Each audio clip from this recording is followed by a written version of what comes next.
सभी भक्तजनों को जय श्री कृष्ण। श्री सूत जी कहते हैं, सबका चित्त द्रवित हो रहा था। वे सब निर्निमय नेत्रों से भगवान को देखते हुए स्नेह बंधन से बंधकर जहाँ तहाँ दौड़ रहे थे।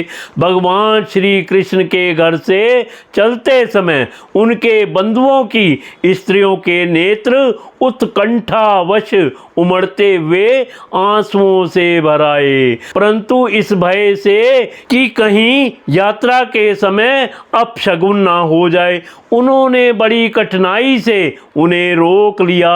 भगवान के प्रस्थान के समय मृदंग, शंख, भेरी, वीणा, ढोल, नरसिंगी, दुंदरी, नगाड़े, घंटे और दुंदबियाँ आदि बाजे बजने लगे। भगवान के दर्शन की लालसा से कुरुवंश की स्त्रियां अटारियों पर चढ़ गई और प्रेम, लज्जा एवं मुस्कान से युक्त चितवन से भगवान को देखती हुई उन पर पुष्पों की वर्षा करने लगी। उस समय भगवान के प्रिय सखा घुंघराले बालों वाले अर्जुन ने अपने प्रियतम श्री कृष्ण का वह श्वेत छत्र जिसमें मोतियों की झालर लटक रही थी और जिसका डंडा रत्नों का बना हुआ था, अपने हाथ में ले लिया। उद्धव और सात्विक बड़े विचित्र चमन डुलाने लगे। मार्ग में भगवान श्री कृष्ण पर चारों ओर से पुष्पों की वर्षा हो रही थी। बड़ी ही मधुर झांकी थी। जहां तहां ब्राह्मणों के दिए हुए सत्य आशीर्वाद सुनाई पड़ रहे थे। वे सगुन भगवान के तो अनुरूप ही थे, क्योंकि उनमें सब कुछ है, परंतु निर्गुण अनुरूप नहीं थे, क्योंकि उनमें कोई प्राकृत गुण नहीं है। हस्तिनापुर की कुलीन रमणियां, जिनका चित्त भगवान श्री कृष्ण में रम गया था, आपस में ऐसी बातें कर रही थी जो सबके कान और मन को आकृष्ट कर रही थी। वे आपस में कह रही थी, सखियों, ये वे ही सनातन परम पुरुष हैं जो प्रलय के समय में भी अपने अद्वितीय निर्विशेष स्वरूप में स्थित रहते हैं। उस समय सृष्टि के मूल ये तीनों गुण भी नहीं रहते। जगदात्मा ईश्वर में जीव भी लीन हो जाते हैं और मैत्वादी समस्त शक्तियां अपने कारण अव्यक्त में सो जाती हैं।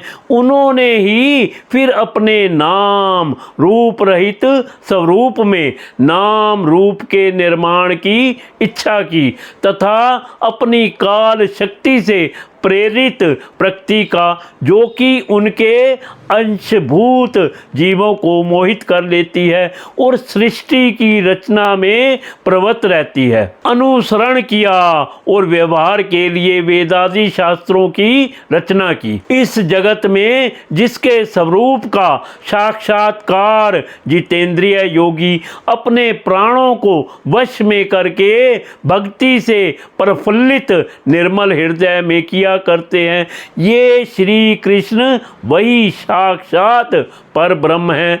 वास्तव में इन्हीं की भक्ति से अंतःकरण की पूर्ण शुद्धि हो सकती है, योग आदि के द्वारा नहीं। सखी, वास्तव में ये वही हैं जिनकी सुंदर लीलाओं का गायन वेदों में और दूसरे गोपनीय शास्त्रों में व्यास आदि रहस्यवादी ऋषियों ने किया है, जो एक अद्वितीय ईश्वर हैं और अपनी लीला से जगत की सृष्टि, पालन तथा संहार करते हैं, परंतु उनमें आसक्त नहीं होते। जब तामसी बुद्धि वाले राजा अधर्म से अपना पेट पालने लगते हैं, तब ये ही सत्व गुण को स्वीकार कर ऐश्वर्य, सत्य, ऋतुदया और यश प्रकट करते और संसार के कल्याण के लिए युग युग में अनेकों अवतार धारण करते हैं। अहो, यह यदुवंश परम प्रशंसनीय है, क्योंकि लक्ष्मीपति पुरुषोत्तम श्री कृष्ण ने जन्म ग्रहण करके इस वंश को सम्मानित किया है।